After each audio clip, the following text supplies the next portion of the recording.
அப்படியே நிறையா காலங்கள் போயிருக்காரு. ஒரு காலத்தில் வந்து அவரால் நடக்க முடியல. உன்னை நான் பார்க்க முடியாது போல் இருக்கேன்னு சொல்லி ஒரு தடவை யாத்திரை போகும்போது அழுதுருக்காரு. அப்படி அழுகும்போது நீ இனிமே வர வேண்டாம், உன்னை தேடி நான் வரேன் அப்படின்னு சொல்லி மகாலட்சுமி வாக்கு கொடுத்துருக்காங்க. மகாலட்சுமி வாக்கு கொடுத்துருக்காங்க. ஸோ அப்படி வாக்கு கொடுக்கும்போது தான் கனவுல சொல்லியிருக்காரு. அப்போ வந்து கனவுல சொல்லும்போது இது எப்படி சாத்தியம்னு சொல்லிட்டு அன்னைக்கு காலையில் ஃபுல்லாக வந்து ஒரே யோசனை, எப்படி மகாலட்சுமி நம்மளை தேடி வருவா, யார் அதெல்லாம் சாத்தியமாக ஒரே ஒரு சலசலப்பில் அப்படி இது பண்ணிக்கிட்டே இருந்திருக்காங்க. மறுநாள் காலையில் அதே மாதிரி மகாலட்சுமி சொன்ன இந்த நாளில் நான் வருவேன் சொன்ன அந்த டேட் வந்துருச்சு, அந்த தேதி வந்துருச்சு. அன்னைக்கு காலையில் ஒரு வெள்ளை நான் எந்திரிச்சு வந்து பரபரன்னு வீட்டுக்குள்ளே இருந்திருக்காரு. அது வீடு பரபரன்னு வீட்டுக்குள்ளே இருந்திருக்காரு. அப்படியே பொழுது ஒரு இங்கிட்டு அலைஞ்சிருக்காரு. என்ன வயசானவர் இப்படி அலைகிறான்னு சொல்லி வீட்டில் உள்ள எல்லாரும் பார்த்துருக்காங்க. வீட்டுக்கு இல்லை மகாலட்சுமி நான் வீட்டுக்கு வரேன்னு சொல்லியிருக்கேன், எப்படி வர போகிறான்னு தெரியல, நம்ம வரவேற்கு தயாராக இருக்குது அப்படின்னு சொல்லிட்டு அவங்க ரொம்ப வெயிட் பண்ணிக்கிட்டு இருந்திருக்காங்க. சொன்ன டைம் முடிஞ்சிருச்சு, இந்த நேரத்துக்குள்ளே வந்துடும் சொன்ன டைம் முடிஞ்சிருச்சு. வரல அப்படிங்கிற பட்சத்தில் தன்னுடைய பெருமாளுக்கு சந்தனம் அரைச்சிக்கிட்டு இருந்திருக்காரு. சந்தனம் அரைக்கிற கட்டையை வச்சு தானே அரைக்கிறது, சந்தனம் அரைச்சிக்கிட்டு இருந்திருக்காரு. சந்தனம் அரைச்சிக்கிட்டே வந்து மகாலட்சுமியோட சுலோகத்தை சொல்லிக்கிட்டு பெருமாளுடைய சுலோகத்தை சொல்லிட்டு அரைச்சிக்கிட்டே இருக்கும்போது ரம்மியமான வாசனை, அவர் இருந்த இடம் ஃபுல்லாக அற்புதமான வாசனை. அது ஒரு சில இடங்கள்ல நம்ம பார்க்கலாம், தெய்வீக சாந்தித்தியம் இருக்கிற இடத்துல நம்ம பார்க்கலாம். அந்த வாசனையெல்லாம் வாய்ப்பே இல்லை. அப்போ ரம்மியமான வாசனையாக இருந்திருக்கு, வீடு ஃபுல்லாக வாசனையாக இருந்திருக்கு. வீட்டில் உள்ளவங்களாம் பயந்துட்டாங்க, என்ன வாசனையாக இருக்குது ஏதுன்னு சொல்லி ஐயா போய் கேட்டால் மகாலட்சுமி வரதான் சொன்னால் இது எழுதி வரலை, வீடு ஃபுல்லாக மணக்குது என்னன்னு தெரியல. சந்தனம் வந்து ரொம்ப கவலையோடு சந்தனம் அரைச்சிக்கிட்டே இருந்திருக்காரு. திரும்ப ஒரு குரல் கேட்டுக்கு நான் உங்கள் வீட்டுக்கு வந்துட்டேன் அப்படின்னு, உங்கள் வீட்டுக்கு வந்துட்டேன்னு ஒரு குரல் கேட்டிருக்கு. சுற்றி முற்றி பார்த்துக்காரு, ஒன்றும் இல்லை, வீடே ரவுண்ட் அடிச்சுக்காரு. யதார்த்தமாக சந்தனத்தில் அரைச்சிட்டு வாக்கு கொடுத்ததோடு அதுக்கப்புறம் ஒன்றும் பேசலை. சந்தன கல்லை தூக்கி நிமித்து வைக்கணும், சந்தன கல்லை வந்து மட்டமாக போடணும், நிமித்து வைக்கணும். நிமித்து பார்த்தா கல்லில் மகாலட்சுமி அப்படியே இருக்கா, அந்த கல்லில் மகாலட்சுமி அப்படியே இருக்கா. அந்த சந்தன கல்லில் உள்ள மகாலட்சுமி தான் சந்தனம் அரைக்கிற கல், அம்மிக்கல் இல்லை, அம்மிக்கல் சந்தனம் அரைக்கிற கல். முக்காலி இருக்கும், ரவுண்டாக இருக்கும். ராஜஸ்தான் பக்கத்தில் உள்ள மலையில் அதை வெட்டி எடுப்பாங்க.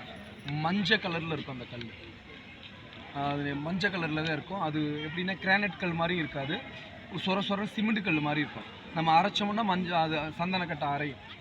முக்காலி இருக்கும், ரவுண்ட் பேஸில் 3 கால் இருக்கும். அவன் நிமித்து பார்த்தா மகாலட்சுமி அதில் இருந்தா, கோலாப்பூர் மகாலட்சுமி. அதுக்கப்புறம் அவனுடைய மகனுக்கும் அதே மாதிரி லீலை பண்ணியிருக்கான், அவருடைய மகனுக்கும் லீலை பண்ணியிருக்கான். இப்போ இந்த சுற்று வட்டாரத்தில் உள்ளவங்களாம் கோலாப்பூர் போகலைன்னா இங்கே போவாங்க. நம்ம திருப்பதிக்கு போகலை அப்படின்னு வச்சுக்கோங்களேன், திருப்பதிக்கு போகிற நம்ம ஒரு பிரார்த்தனை பண்ணியிருக்கோம், திருப்பதிக்கு போகிறதுக்கு வாய்ப்பே கிடைக்கல. அந்த பிரார்த்தனை என்ன சுவாமி பண்ணுறேன்னு கேட்டால் உப்பிலியப்பனை போய் பார்க்கணும்.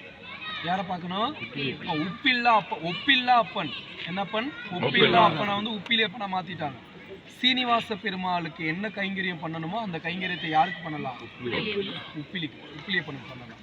அது மாதிரி கோலாப்பூர் மகாலட்சுமிக்கு போகாதவங்கெல்லாம் இந்த பகுதியில் கர்நாடகா ஸ்டேட்டு, ஆந்திரா ஸ்டேட்டில் உள்ளவங்க எல்லாரும் இந்த கல்லூர் டெம்பிளில் போயிட்டு மகாலட்சுமிக்கு வந்து சேவை பண்ணுவாங்க. பெரிய பெரிய ஆள்லாம் வந்திருக்காங்க. நான் வரும்போதெல்லாம் வந்து ஒரு நடிகர் வந்து பாடிக்கிட்டு இருந்தாங்க. பெரிய பெரிய ஆள்லாம் வருவாங்க. நம்ம போகும்போதே பார்த்தீங்கன்னா எத்தனை கார் உள்ளே போச்சுன்னு, சின்ன கிராமம் தான், ஆனால் அதுக்குள்ளே அவ்வளோ ஒரு இதுவாக இருக்கும். ஒரு சில பேர் என்ன பக்திக்கு முக்கியத்துவம் கொடுப்பாங்க, அதனால அந்த இடத்த மாற்றாமல் வச்சுருக்காங்க. அதனால அவங்களுக்கு ஒரு சொற்ப வருமானம் கிடைக்குது சாப்பிட்றதுக்கு. அதோடு சேர்ந்து பக்திக்கு அந்த இடத்துல முக்கியத்துவம் உண்டு. அதனால தான் கோயிலை டெவலப் பண்ணாமல் அப்படியே வச்சுருக்காங்க. தன்னுடைய முன்னோர்கள் எப்படி வச்சுருந்தாங்களோ அப்படியே வச்சுருக்காங்க. இல்லைன்னா இந்த கோயிலுக்கு வர செலிப்ரிட்டிஸ் இருக்காங்கள்ல, பெரிய பெரிய ஆளுகளாக இருக்காங்கல்ல, அவங்கள்ட்டெல்லாம் ஃபோன் பண்ணி ஒரு மெசேஜ் பண்ணால் பணத்தை கொட்டிடுவாங்க. இதை விட பெருசாக கெட்டலாம், பார்வையாக கெட்டலாம். ஏன் பண்ணலை? பக்திக்கு தான் முக்கியத்துவம். ஆலயம் சின்னமாக இருக்கணும், பக்தி பெருசாக இருக்கும், பிரம்மாண்டம் தேவையில்லை. ஸோ அவங்களுடைய மனநிலை அப்போ அவங்கள வழி நடத்துறதுக்கு ஒரு குரு பரம்பரை இருக்காங்க. உத்ராதி மடம்னு பேர். அந்த மடத்துக்கு பேர் நமக்கு வந்து சுவாமி வந்து ராகவேந்திர மடம். அவங்கள வழி நடத்துகிற ஒரு குரு பரம்பரை இருக்காங்க, அந்த பரம்பரை உத்ராதி மடம். ஸோ அந்த உத்ராதி மடத்தில் என்ன சொல்கிறாங்களோ அதைத்தான் அவங்க செய்வாங்க. இப்போ சத்யானந்த தீர்த்தர்னு சொல்லி ஒரு தீர்த்தர் இருக்கார். அவர் வந்து அப்பப்போ வந்து அந்த பெருமாளுக்கு வந்து பூஜை பண்ணுவார். அவர் வருவார், அவருடைய ஃபோட்டோ கூட பெருமாளுக்கு தண்ணி ஊற்றுன மாதிரி ஃபோட்டோ இருந்துச்சு, பார்த்துருப்பீங்க.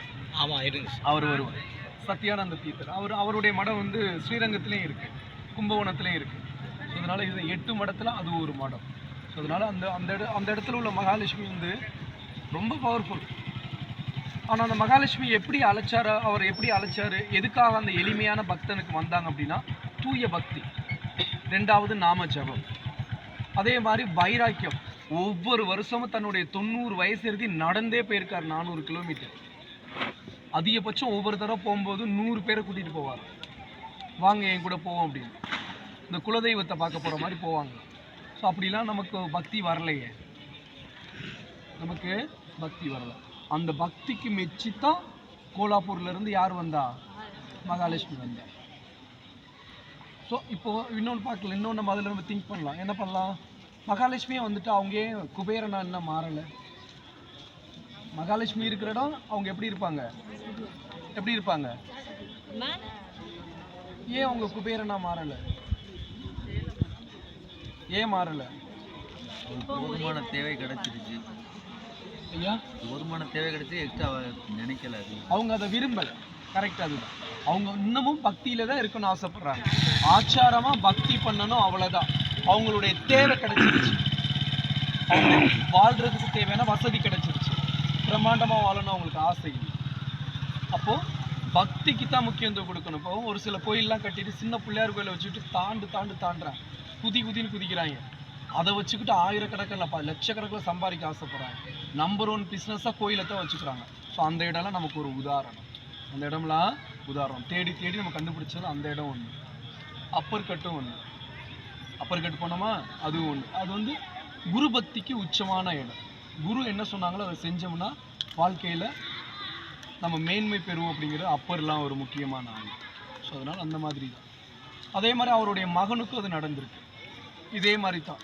இப்போ பார்த்தாலும் வந்து ஊர் மக்கள்லாம் என்ன பண்ணுவாங்களா, இவரை மதிக்கவே மாட்டாங்களா, ஒரு காலத்தில் இவரை மதிக்கவே மாட்டாங்க.